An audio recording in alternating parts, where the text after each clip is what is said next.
बोलो जयकारा बोल मेरे श्री गुरु महाराज की जय।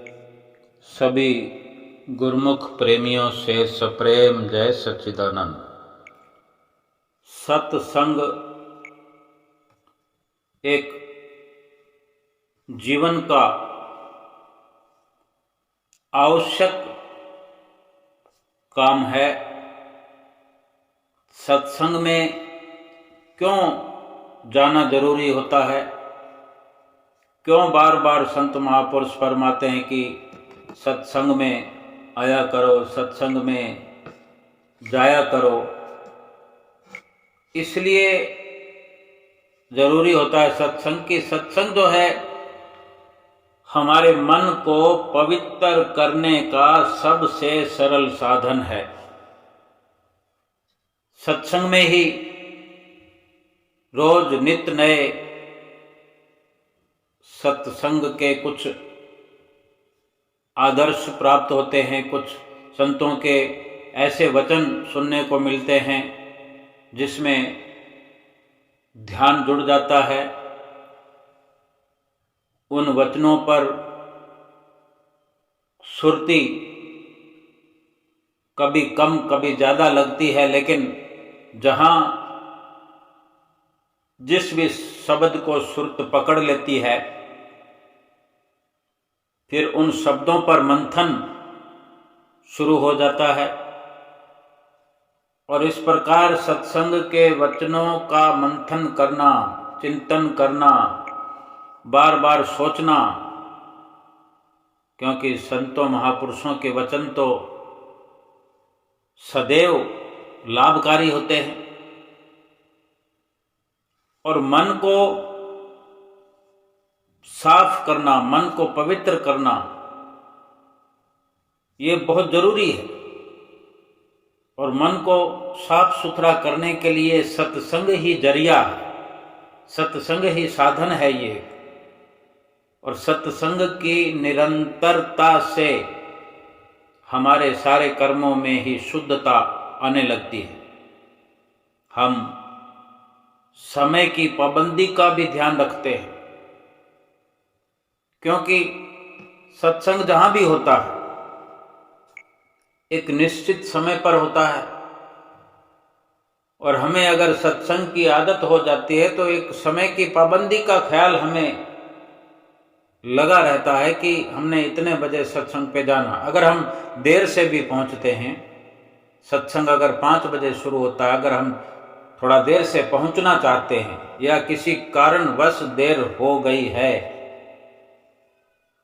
लेकिन वो सत्संग का समय तो हमारे दिल दिमाग में बैठ जाता है, वो ख्याल बना रहता है। क्योंकि हम नित्य प्रति जब जाना शुरू कर देते हैं, एक आदत बना लेते हैं, मन उस वक्त ये विचार अवश्य करता है कि सत्संग का समय हो गया है, मैं भी चला जाता, या ये सोचें कि अच्छा किया मैं नहीं गया, थोड़ी देर बाद चला जाऊंगा।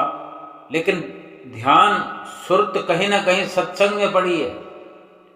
किसी कारणवश अगर देर से पहुंच रहे हैं तो पश्चाताप भी भीतर ही भीतर होता है, काश मैं पहुंच पाता, लेकिन क्या करूं, ये ऐसी मजबूरी आ गई। ऐसी कोई मजबूरी आ जाती है और चित्त जो है सत्संग में पड़ा रहता है, तो सत्संग की हाजिरी हमारी लग जाती है, क्योंकि हमारी चित्त वृत्तियां सत्संग में लगी हुई है। संतों के जितने भी इस प्रकार के नियम बनाए होते हैं, हम गुरुमुख प्रेमियों के लिए सदैव भलाई के लिए ही होते हैं। एक भजन सुमरन है, ये बिल्कुल सत्संग से अलग है।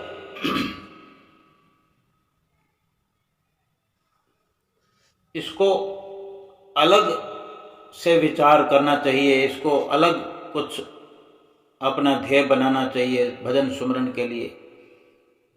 और ये कभी नहीं सोचना चाहिए कि आज मैंने सिमरन को पूरा समय दिया है तो फिर सत्संग में क्यों जाऊं। सत्संग बड़ी चीज है, बड़ा नियम है, बड़ी सफलता है, लेकिन सत्संग पहली सीढ़ी है। सत्संग में जाए बिना भजन सुमरन तक पहुंच भी तो नहीं सकते। और जब भजन सुमरन तक पहुंचे हैं तो ये मन में विचार करना कि मैंने तो सिमरन कर लिया है तो मुझे सत्संग की क्या जरूरत है। लेकिन जहां से लाभ प्राप्त होता है, जहां से शुरुआत हुई, जहां से नियम और कायदे हमें सीखने को मिले, वहां आज भी हमें अवश्य कुछ न कुछ सीखने को मिलेगा और हमेशा मिलेगा। अंतिम श्वास तक सत्संग में बैठ कर के सीखने को मिलता रहेगा, चाहे हम कितना भजन सुमरन करने वाले क्यों ना बन जाएं। सत्संग एक चीज हुई और भजन सुमरन दूसरी चीज है। सत्संग का लाभ जो है वो सुमरन तक पहुंचता है। सुमरन करने के आदि हो जाने पर भी सत्संग का लाभ नित्य नया मिलता रहता है और सुमरन भजन के अंदर आगे से आगे बढ़ोतरी होती रहती है। इसीलिए ये नहीं सोचना कभी कि हमने तो सुमरन कर लिया है तो फिर सत्संग की क्या जरूरत है, किस लिए जाना है। सत्संग में जाना जरूरी है, नियम से जाना जरूरी है, समय पर जाना जरूरी है और समय से पहले जाने का प्रयास करें, समय से देर ना करें। हमारी गुरु भक्ति को अगर गहरा करता है तो ये सत्संग में जाने का नियम, समय पर पहुंचने का नियम ही हमारी भक्ति को दृढ़ करता है और गहरा करता है। ये भजन सुमरन ही सतगुरु के प्रेम को अपने अंदर पैदा करने का एक जरिया है। लेकिन फिर भी सत्संग पहले नंबर पे आता है। चाहे जितनी भी तरक्की करें, सत्संग ये हमारे जीवन का जरूरी अंग है। जहां जाने से दिल में प्रेम पैदा होता है और ये धीरे धीरे बढ़ता चला जाता है। सत्संग को हमेशा नित्य ध्यान से, प्यार से सुनना चाहिए। अच्छी बातों को सत्संग में सुन सुनकर चुनना चाहिए, चुन करके अलग रखना चाहिए, जीवन में लागू भी करना चाहिए। तभी सतगुरु की दया मेहर को महसूस किया जा सकेगा कि हम पर सतगुरु की दया मेहर हो रही है, होने लगी है, ये समझ पाएंगे। यही हमारे सतगुरु का हुक्म है जो हमें प्रेम के पथ पर आगे लेकर, ये हुक्म, ये आज्ञा हमें प्रेम के मार्ग पर आगे बढ़ाने में सक्षम है। यही भक्ति की भावना है जो हमें रूहानियत में भरपूर मदद करती है।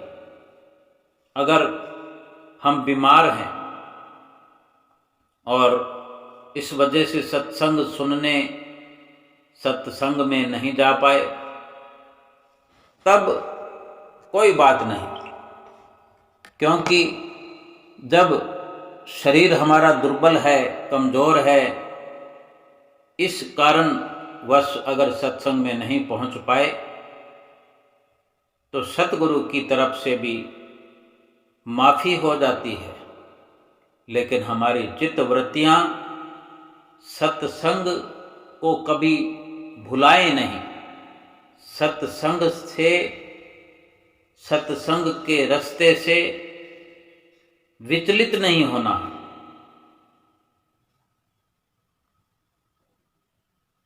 सतगुरु हमारी अंदरूनी हालत को बहुत अच्छी तरह से जानते हैं। अगर हम कोई बहाना बनाकर कहते हैं या अपने भीतर आलस करके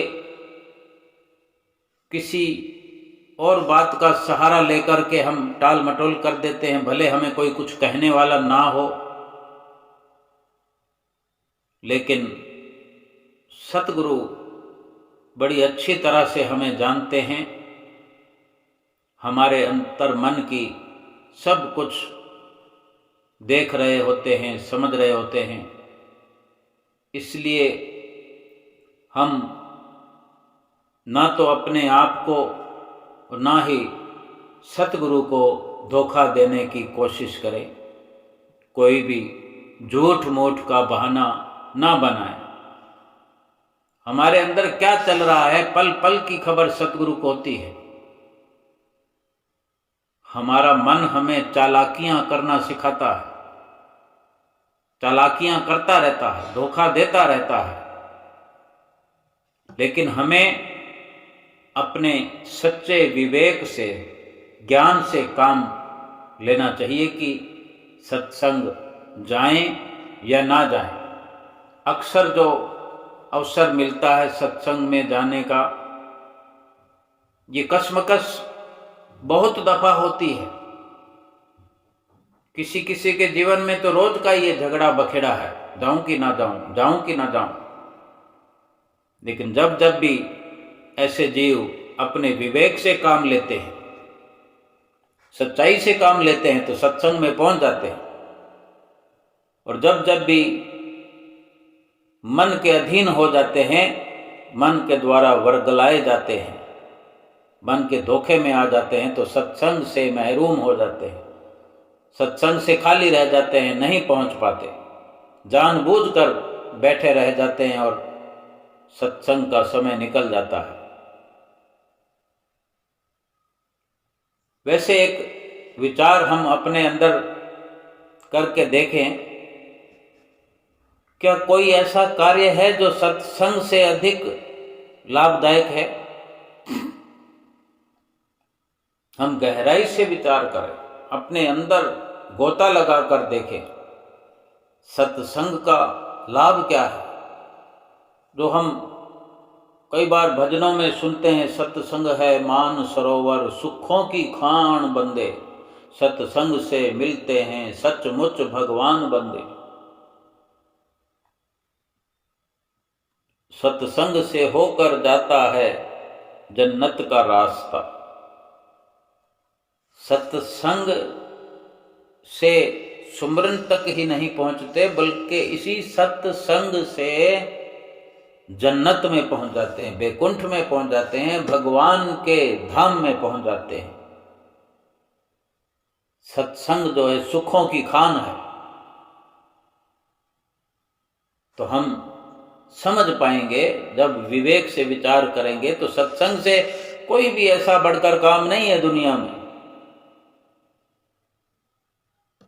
प्रयास अगर हम यही करेंगे कि हमें तो सत्संग छोड़ना नहीं है, तो भगवान की रिद्धियां सिद्धियां भी हमारी सहायता करेंगी। जो काम सत्संग के वक्त हमें आ पड़ेगा, उस काम को पहले से ही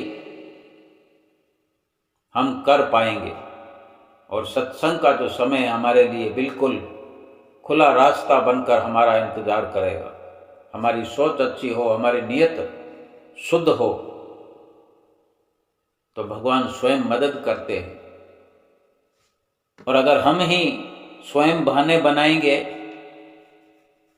तो फिर हम ही ने सोचना है कि हम जो भी काम करेंगे उस सत्संग वाले समय में वो कितना कीमती होगा, कितने कदर का होगा, वो कितना लाभदायक होगा, उससे हमें क्या लाभ मिलेगा, क्या तरक्की होगी हमारी। बाद में अगर पश्चाताप होने लगेगा तो फिर उससे अच्छा है कि वक़्त रहते ही ये कशमकश जो हमारे अंदर चलती है, हमने अपनी विचारधारा को शुद्ध करते हुए, मन से मुकाबला करते हुए मन को घसीट कर ले जाएं। और एक बड़ी महत्वपूर्ण बात कि जो कुछ भजन सुमरन की बेशक अच्छी तरक्की पर हों, लेकिन वो सब नियम से सत्संग सुनने जाते हैं। संत जन समझाते हैं कि काल जो है बहुत शक्तिशाली है और हमारा मन उसी का नौकर है। काल का नौकर है, यानी काल का ही बंदा है मन। मन ने बहुत सी ऊंची ऊंची तरक्की पर पहुंचे हुए जीवों को भी धोखा दे दिया है। ये सत्संग में समझाया जाता है। अगर सुमरन की बहुत तरक्की होने पर भी सत्संग को छोड़ दिया तो ये कहीं ना कहीं मन की कुचाल है, मन की चालाकी है। आज सत्संग से गिरा दिया है तो हो सकता है भजन सुमरन से भी गिरा दिया जाए। मन उस काल का नौकर है जो काल और माया ये चाहते नहीं कि जीव भजन सुमरन करे, सत्संग करे। बेशक मन का जोर त्रिकुटी या ब्रह्म के ऊपरी छोर तक ही चलता है। आश्चर्य, कई बार पार ब्रह्म या भंवर गुफा में भी जा चुकी आत्माएं। ये आश्चर्य है कि इस बात का आश्चर्य है कि इतनी ऊंचाई पर, सीधे सीधे अगर कहें कि बड़ी ऊंचाई पर पहुंचकर, वैसे तो जिक्र भी नाम के द्वारा किया जा सकता है कि भंवर गुफा, जो कि ऊपरी लोकों में 10वें द्वार के बाद ये सब नाम गिनाए जाते हैं, वहां तक पहुंची हुई आत्माएं नीचे गिर जाती है। श्री सतगुरुदेव महाराज फरमाते हैं, लेकिन उन रूहों की जल्दी संभाल हो जाती है, क्योंकि जिसके पास बहुत कुछ कमाया हुआ है, थोड़ा बहुत नुकसान हो भी जाए तो वो वापस पूर्ति हो जाती है। लेकिन ये समझाया जाता है, आदेश किया जाता है तो बचकर रहना जरूरी है। मन की कुचालों से हर पल बचकर रहना है। अंतिम श्वास तक ये गिरावट में ले जाने की कोशिश करता रहता है। हम इस मन को अपने कहने में लगा लेते हैं, मन सत्संग में लगने लग जाता है, भजन सुमरन में लग जाता है। तरक्की मन की वजह से होती है, लेकिन मन का भरोसा नहीं करना। अपना विवेक हर वक्त जागृत रखना जरूरी है।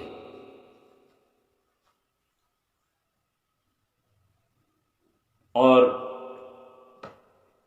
एक ऐसी तरक्की पर इस प्रकार जीवात्मा पहुंच जाती है, जीव पहुंच जाता है, फिर वहां काल और माया के जाल से फिर हमेशा के लिए बचाव हो जाता है। वहां पर काल और माया की दाल नहीं गलती। जो भी सत्संगी नियम से सत्संग अटेंड नहीं करते, उनका अक्सर यूं समझो कि अपने सतगुरु से भरोसा ही डावाडोल होता रहता है। भरोसा हुआ ही नहीं है समझो। उनका संतों की शिक्षा से भरोसा उठा हुआ रहता है। ये भी कह सकते हैं कि भरोसा उठ जाता है, लेकिन सीधी सच्चाई तो यही है कि भरोसा हुआ ही ना हो। सत्संग में बैठक बना दी, सबके साथ में बैठने का एक जिक्र होता रहता है, हाजिरी लगती रहती है।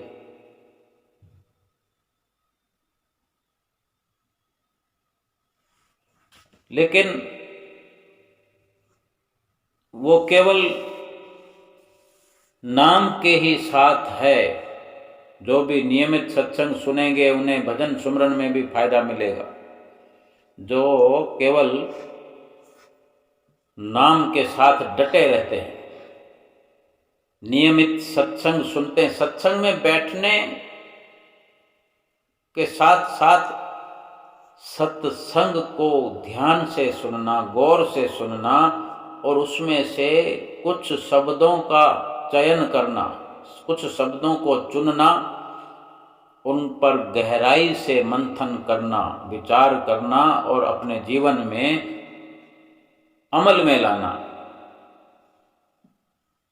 तो भजन में भी सुमरन में भी उन सत्संगी वचनों पर अमल करने से लाभ मिलेगा।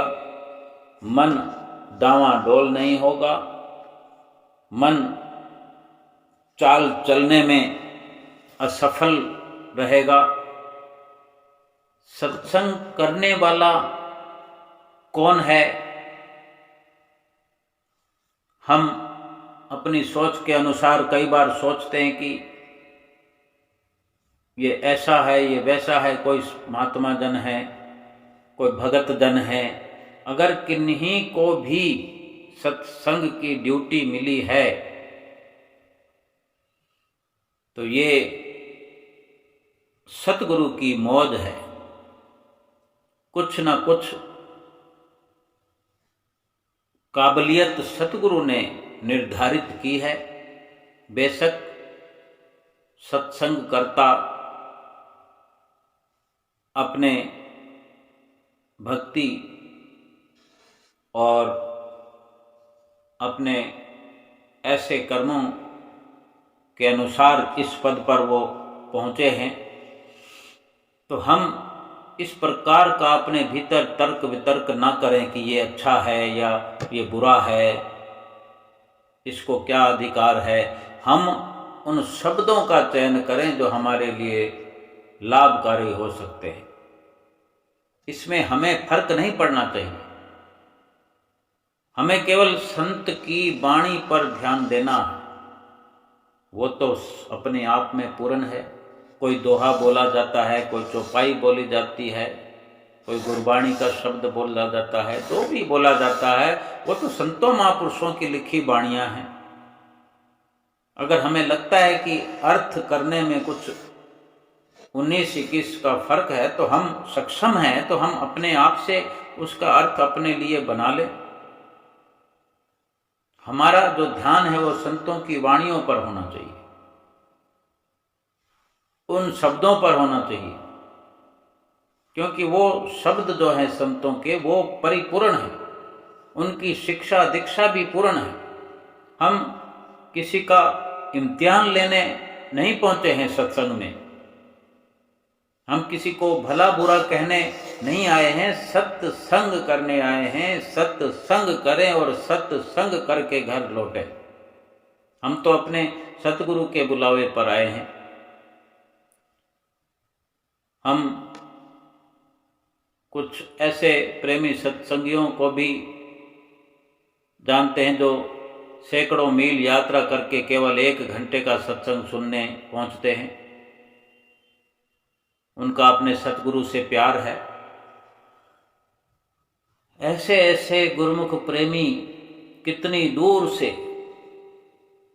1 घंटे का सत्संग होता है, पहुंचने में 2 घंटे लग जाते हैं। रास्ते का सफर जो है 2 घंटे आने का, 2 घंटे जाने का, वो भी समय पर आकर के सत्संग में अपनी हाजिरी लगाते हैं। ये सतगुरु से प्यार है, सत्संग से प्यार है, और इतनी कुर्बानी इतनी दूर से जो चलकर आया है, तो मन को कितना अपने दबाव में किया होगा, मन पर कितना कंट्रोल किया होगा। इतनी दूर से चलकर भी समय से पहुंचना, न जाने कितने कष्ट होंगे उस सेवक पर, भक्त पर, जो इतनी दूरी पर चल कर आने में 2 घंटे की दूरी में जाने कितने कष्ट सतगुरु ने अपनी दया से, मेहर से हवा में उड़ा दिए होंगे। और सत्संग सुनकर जाना, उस 2 घंटे में भी उसके दिमाग में कितना असर रहा होगा। जो 2 घंटे सफ़र पहले आने के लिए किया, तो दिलो दिमाग में सत्संग सत्संग सत्संग ही चलता रहा, सतगुरु का ध्यान दिमाग में चलता रहा। अगर जानते हैं कि कौन सत्संग करने वाले है, उसका ख्याल चलता रहा, उसकी जो बोलने का लहजा है वो चलता रहा, जो स्टेज बना हुआ है वहाँ पर सत्संग के जो सत्संग सुनने वाले प्रेमी हैं, अक्सर वो भीड़ का नज़ारा, वो वहाँ बैठने की जो अनुशासन प्रक्रिया, वो सब दिमाग में चलता रहा है कि मैं कहाँ जा रहा हूँ, मैं कहाँ जा रहा हूँ। और फिर जब वहाँ से लौटना होता है तो क्या शब्द उच्चारण हुए, किन किन शब्दों पर हमारी नज़र गई, किन किन शब्दों पर हमारा ध्यान गया, किस प्रकार वहाँ नज़ारा था, किस प्रकार सन्नाटा छाया हुआ था, खामोशी थी, केवल एक ही आवाज़ थी सत्संग की, जिसमें संतों की वाणियों का स्वाध्याय किया जा रहा था, पढ़ा जा रहा था, और सभी गुरुमुख प्रेमी वहाँ बैठ करके एकाग्र चित्त होकर सुन रहे थे। ये सब दिमाग में चलता चला जाएगा और वो गुरुमुख प्रेमी अपने घर पहुंचेगा। तो इतनी मेहनत मुशक्कत करके जो सत्संग पर पहुंचता है, तो सत्संग का अधिक लाभ उसे ही होता है, क्योंकि उसने 1 घंटा नहीं 5 घंटे सत्संग किया। उसका अमल सत्संग में पहुंचने से पहले ही शुरू हो गया, उसकी सुरती सत्संग से पहले जुड़ गई। लेकिन ऐसा नहीं है कि कोई नज़दीक रहने वाले कम लाभ उठाएंगे। नज़दीक रहने वाले 1 दिन पहले से ही सत्संग के बारे में विचार करने लग जाएं, वो इतने घंटों का लाभ उठा लेंगे। कोई किसी से आगे नहीं निकल सकता, कोई किसी से पीछे नहीं निकल सकता। ये सब अपने सुंदर भावों का, सुंदर विचारों का खेल है। यदि हम कोई जरूरी काम छोड़कर भी सत्संग सुनने पहुंचते हैं तो हमारा नुकसान हो नहीं सकता। सत्संग में जाए बिना अपनी कमियां, अपनी कमजोरियां हम पहचान नहीं सकते। दूर करना तो असंभव है। इस दुनिया में अगर हम आए हैं तो कमियों को लेकर आए हैं, पापों का बोझा लेकर आए हैं, कमजोरियां ही कमजोरियां हैं हमारे अंदर, कैसे दूर होंगी? ये सत्संग ही तो जरिया है। एक तो सत्संग का जो समय है, वहां पहुंचने से पहले ही जब हम तैयारी करते हैं तो हमारा सत्संग का सफर शुरू हो जाता है। चाहे तैयार होना, नहाना धोना, रास्ते का जो सफर है, यानी उस वक़्त में हम संसारिकता से अलग हो जाते हैं, संसार से न्यारे हो जाते हैं। हमारी चित्तवृत्तियाँ, हमारी सारी प्रवृत्तियाँ सत्संग के निमित्त हो जाती है। हमारे ये जो कर्म हर पल होते रहते हैं, उस वक़्त हमारी पूरी जो सोच है या हम कहें कर्म है, उस वक़्त कर्म कैसे हो रहे होते हैं? निष्काम कर्म। कि सत्संग में क्या मिलेगा? वहाँ कोई गिफ्ट आइटम थोड़ी मिलेंगे, वहाँ पर केवल प्रसाद मिल सकता है। बाकी तो सत्संग अपने आप में गिफ्ट है, उपहार है। यानी वो देखने सुनने में नहीं आता, वो महसूस करने की चीज है। और उसको वही महसूस कर सकता है जो समझ चुका है कि वास्तव में सत्संग जो है मान सरोवर है, सुखों की खान है। और वही इन विचारों से उस सत्संग में गोता लगाने, उस सत्संग की गंगा में डुबकी लगाने जाते हैं। एक तो संसारिक पाप कर्मों से बच गए और सत्संग का लाभ अलग से मिलेगा, जो कि ढेर सारे पापों को काटने में लाभ हो जाता है। एक वाक्य ही, एक लाइन ही हमारी जिंदगी बदल देते हैं। ये बदलाव क्या सत्संग के अलावा कहीं मिल सकता है? कोई दुकान, कोई स्कूल ऐसी है जो इंसान के मन का कांटा बदल दे, इंसान की जो विचारधारा सांसारिक है उसको परमार्थिक बना दे, किसी को सत्संगी बना दे? कोई ऐसा स्कूल है? ये सत्संग ही है। ये बदलाव जो है और कहीं संभव नहीं है। केवल एक लफ्ज, एक शब्द भी ऐसा लाभ कर सकता है। एक छोटी सी कोशिश हमें भक्ति और प्रेम का खजाना भरपूर करा सकती है, प्रेम का खजाना बख्श सकती है। कभी भी, कहीं भी, कोई भी सत्संग छूट ना जाए। एक बार एक सेठ जी किसी के बार बार कहने पर सत्संग में गए। जैसे ही सत्संग हाल के गेट पर पहुंचे, सेवादार ने कहा, आइए। हॉल के अंदर जाने पर एक और सेवादार खड़े थे, उन्होंने कहा, बैठिए। जब सत्संग समाप्त हुआ तो एक सेवादार ने कहा, जाइए। रास्ते में आते समय उनके मैनेजर ने पूछा, सेठ जी सत्संग में आनंद आया? तो बोले सेठ जी, कैसा आनंद? मैंने तो सिर्फ 3 शब्द सुने हैं, आइए, बैठिए और जाइए। क्योंकि वहां पर जाकर मैं तो सो गया था। पहली बार सत्संग जाने का असर यह हुआ कि 3 शब्द रात में सोते समय भी मुंह से निकले। सेठ जी के मुंह से ये शब्द निकले। चोर उनके कमरे में चोरी करने घुसा और सेठ जी तो अपने नींद में ही बोले, आइए। तो चोर ने देखा सेठ तो जाग रहा है, चोर डर गया और साथ के साथ फिर सेठ ने बोल दिया, बैठिए। चोर तो और भी डर गया और कहीं दुबक के बैठ गया,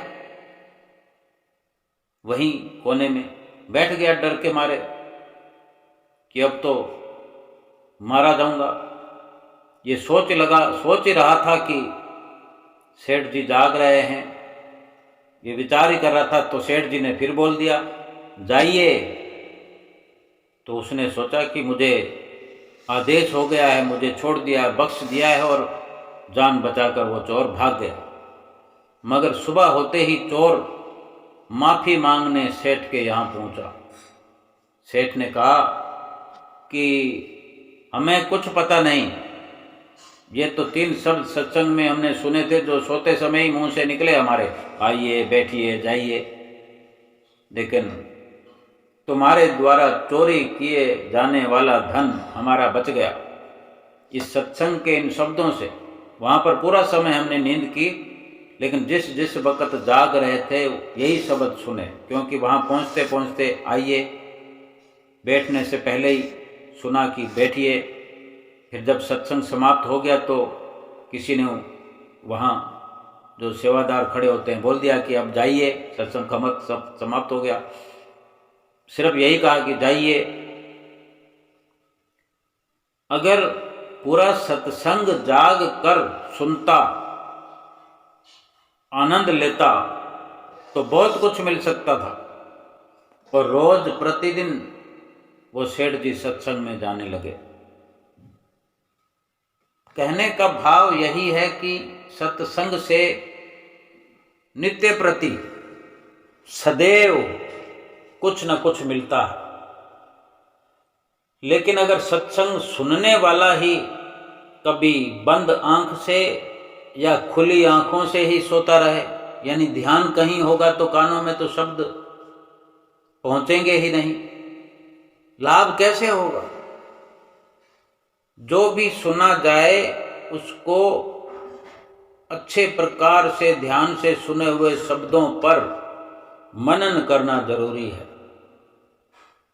वहां पर बैठ करके हम इधर उधर ताक झांक करते हैं, बहुत सारी व्यवस्थाएं देखते हैं, कौन क्या पहनकर आया है, किसकी क्या वेशभूषा है और किस प्रकार से बैठा है, कौन क्या कर रहा है, इधर उधर झांक रहा है कि नहीं झांक रहा, भीड़ कितनी हो रही है, हमारे पीछे कितने लोग हैं। कभी हम पीछे देखते हैं, कभी आगे वालों को देखते हैं, कभी साइड में देखते हैं, और इनसे फुर्सत मिलती है तो कभी घर चक्कर लगाते हैं, हमारे ख्याल हमारे घरों में पहुंच जाते हैं। बहुत कुछ विचलितता इस प्रकार की मन की हमें धोखे देती है, धोखा हमें हो जाता है, सत्संग का लाभ नहीं हो पाता। लेकिन सत्संग के बहुत लाभ शास्त्रों में वर्णित है, हम स्वयं पढ़ चुके हैं, सुन चुके हैं, लेकिन अगर अमल करना आ जाए तो वास्तव में ये पूरा जीवन ही सत्संग बन जाए और वास्तव में सुखों की खान में पहुंच जाए, सुखों का खजाना प्राप्त हो जाए। सत्संग है मान सरोवर, सुखों की खान बंदे, सत्संग से ही मिलते हैं सचमुच भगवान बंदे। वास्तव में सत्संग से ही भगवान मिलते हैं। ये बहुत मुश्किल कार्य नहीं है, कोई जटिल कार्य नहीं है। इससे अधिक मुश्किल तो संसार के क्षणभंगुर जो काम है, जो क्षणभंगुर तरक्की संसार की है, जो संसार के पद वैभव जो हम प्राप्त करते हैं, ये कितने मुश्किल दौर से हमें गुजारते हैं। संसार के जो सामान हैं कितने मुश्किलों से प्राप्त होते हैं, लेकिन हम थकते नहीं हैं। इन मुश्किलों को पार करके, इन मुश्किलों का मुकाबला करके हम खुशी में फूले नहीं समाते। जो क्षणभंगुर सुख देने वाले सामान हैं, क्षणभंगुर नाशवान पदार्थ हैं, नाशवान रिश्ते हैं, पल पल धोखे देने वाली मित्रताएं हैं, दोस्ती है, और इसी संसार की नश्वरता के बदले सुख स्वरूप प्रभु का जो नाम है उसको भुला देते हैं। सुखों की खान जो सत्संग है उसको भुला देते हैं, उससे मुंह मोड़ लेते हैं। जिस सत्संग से भगवान मिलते हों, भला इससे बढ़कर लाभ दुनिया में और इंसान के लिए क्या हो सकता है। सतगुरु की ये रहमत है कि हमें समय समय पर सत्संग प्राप्त होता है। सत्संग का लाभ प्राप्त करना हमारा पहला अधिकार है और सतगुरु की प्रसन्नता प्राप्त होनी है, और सतगुरु की प्रसन्नता प्राप्त करते हुए अपना लोक और परलोक संवारना है। बोलो जयकारा बोल मेरे श्री गुरु महाराज की जय।